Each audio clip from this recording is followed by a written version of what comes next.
Mimi Peace Augustine Cornelius naapa kwamba nitakuwa mtiifu kwa Katiba ya Jumuiya ya Wanafunzi Taasisi za Elimu ya Juu Tanzania TAHLISO, kwa kulinda, kuitunza, kuifuata na kutunza siri za jumuiya kwa maslahi ya jumuiya.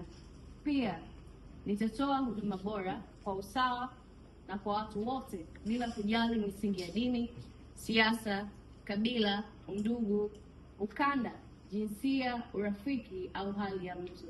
Ewe Mwenyezi Mungu nisaidie. Mimi Peace Augustine Cornelius naapa nitakuwa mtiifu kwa Katiba ya Jamhuri ya Muungano wa Tanzania kwa kuifuata na kuzingatia sheria kwa mujibu wa katiba. Ewe Mwenyezi Mungu nisaidie.